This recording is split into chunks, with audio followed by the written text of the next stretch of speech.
In downtown Alberton Regent streets in Belize City, the economic hub of the old capital, it appeared to be business as usual after about 6 weeks of lockdown. There was a lot of traffic on the streets when compared to weeks ago, and many wore masks while others stood in queues outside banks, retail stores, and elsewhere adhering to the 6 feet rule of social distancing.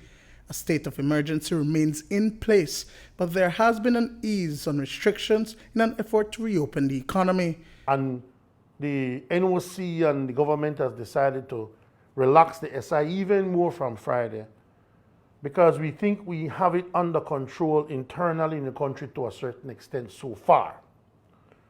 The Minister of Health informed me this morning that we only have 2 active cases remaining and they're within the same family.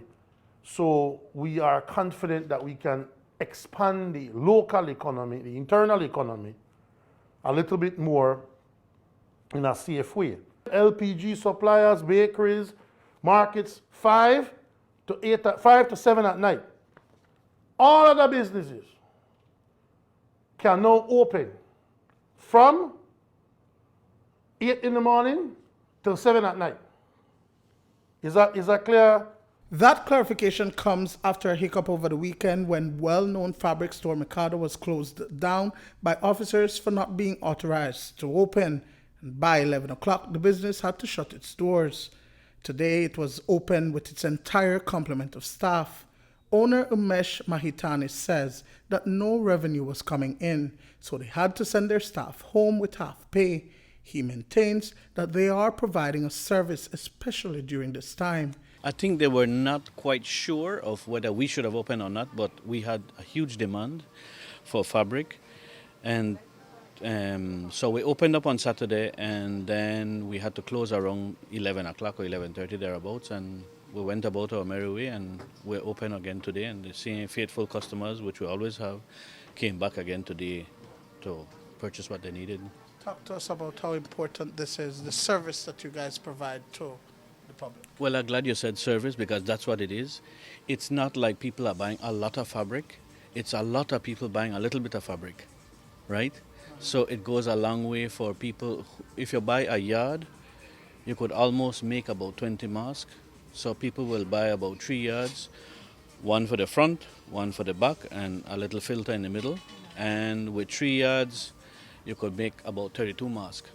Julie McCord, the owner of Julie Mango Designs, has been affected by the SOE. She's unable to purchase fabric from neighboring Cheddar Mall in Melchor and was one of the first to access material from Mikado over the weekend. While there have been a number of cancellations for prom and wedding dresses, she has resorted to making masks to generate income. Today she was back at the fabric store to purchase material to meet the demands of clients. I try to use the crisis as a next means of opportunity. I mean, I lost business from wedding dresses and prom dresses, but then I had to make up for it with the mask.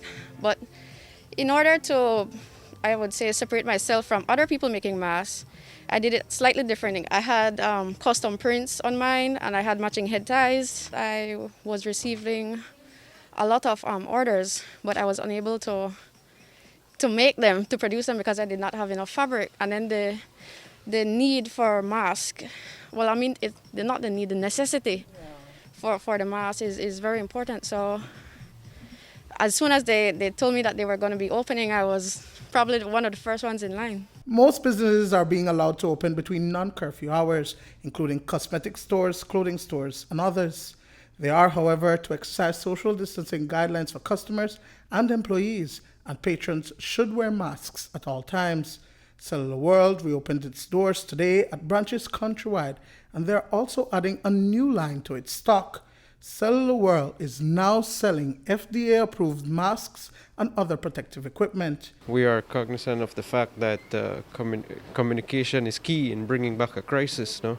What we did is we adapted quickly enough to at least try to do some online. We were using external approved couriers, delivery services, and we tried to make it our best for people to access the kind of products that we had. But we had to send staff home. I mean, we tried our best to hold on to everyone. And we have a lot of skilled, trained employees that we can't just replace that easily. So it was tough, but we had to try to pull through the best we can. No? To kind of move forward, we now carry a full line of coronavirus COVID protection equipment. We have FDA-approved masks, thermometers. We have, gloves, face shields. This will basically become the new accessories of life. So we figured to continue to survive, we need to kind of divert a little bit and keep that kind of stuff. Another thing we're adamant about is online shopping. That avoids big crowds in the stores, and we get it to you versus you coming in and risking yourself. We have set guidelines that we follow to get the product to you. So that's going to be again a new way of life going forward, and we really hope that people embrace that. Duane Moody for News 5.